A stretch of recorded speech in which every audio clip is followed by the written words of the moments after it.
فاسألوا أهل الذكر إن كنتم لا تعلمون ওয়ালাইকুম আসসালাম ওয়া রাহমাতুল্লাহি ওয়া বারাকাতুহু 9198 ভাই প্রশ্ন করেছেন যে নফল রোজা যদি কেউ রাখতে চায় তো তাহলে 10টা 11টা নিয়ত করলে জায়েজ হবে।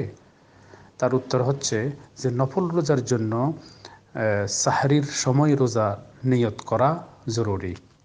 কারণ হচ্ছে এটি হচ্ছে নফল, যা অপরিহার্য নয়।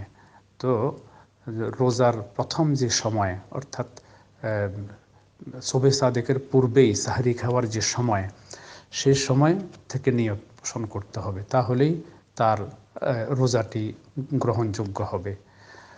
এটি যেহেতু নফল, অতএব তিনি যদি ঘুমিয়ে থাকেন আর 9টা 10টার সময় উঠে তিনি নিয়ত পোষণ করেন, তো তাহলে তার সেই রোজাটি হবে না।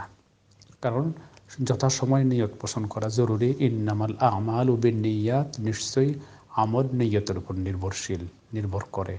তো যেহেতু নিয়ত পাওয়া যায়নি যখন থেকে ওটা শুরু হয়, রোজার সময় যে সুযোগ শুরু হয় তখন তার নিয়তটি পাওয়া যায়নি, এ কারণে রোজাটি সহি হবে না। আর তিনি যদি ঘুমিয়ে থাকার সময়, ঘুমানোর সময় এই নিয়ত পোষণ করেন যে আমি সাহরির সময় উঠব এবং সাহরি খাবো আর নফল রোজা রাখবো, কিন্তু তিনি ঘুম থেকে উঠে দেখেন ফজরের আজান হচ্ছে বা আজান হয়ে গেছে, তো সাহরি খাওয়ার সময় তিনি পাননি, এমত অবস্থায়ও তার রোজা হবে।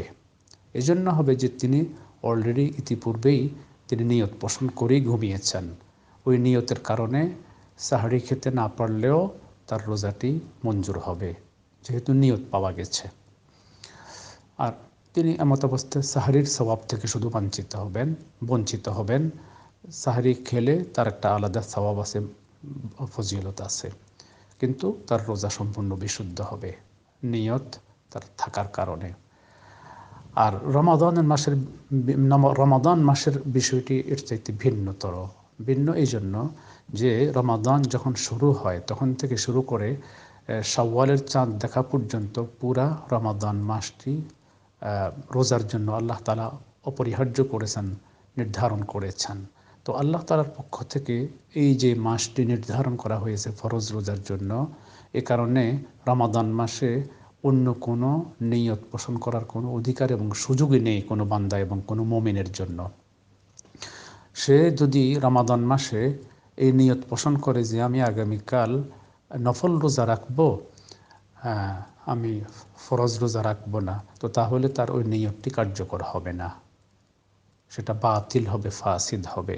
বরং সে যে নিয়তেই করুক না কেন, সে সাহারি খেয়ে যদি পুরা দিন না খেয়ে থাকে, তো তাহলে তার ফরজ রোজাই আদায় হবে। সে অন্য কোনো নিয়ত পোষণ করার কোনো অধিকার এবং সুযোগ আল্লাহ তাআলা তাকে দান করেননি।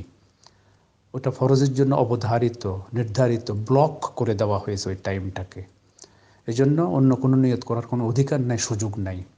এজন্য যদি কেউ রমাদান মাসে ভিন্নভাবে নিয়ত নাও করে, শোয়ার সময় আলাদাভাবে নিয়ত কিছুই করেনি এবং সে সাহরির জন্য উঠতেও পারেনি, ফজরের আজান হয়ে গেছে, এমত অবস্থায় পুরা দিন না খেয়ে রোজা রেখেছে, ওই রমাদান মাসের ফরজ রোজাই তার কার্যকর হবে, বাস্তবায়িত হবে, অন্য কোনো কিছু হবে না। তো এই হচ্ছে রমাদান মাসের হুকুম। রমাদান মাসের বিষয়টি হচ্ছে এমন। আর রমাদান ছাড়া অন্য অন্য সময়, রমাদানের বাইরের আগে পরের নফল রোজার বেলায় অথবা কাজা রোজার বেলায় এভাবে আলাদাভাবে নিয়ত অবশ্যই সময় মতো করতে হবে, নতুবা তার রোজা শুদ্ধ হবে না। যেহেতু সেখানে অন্য কোনো কিছু করারও অবকাশ তার আছে, অন্য রোজা না রাখারও অবকাশ আছে, রোজা অন্য কোনোভাবে আদায় করারও অবকাশ আছে, কাজার অবকাশ আছে, নফল রোজা রাখার অবকাশ আছে, অথবা রোজা না রাখারও অবকাশ আছে।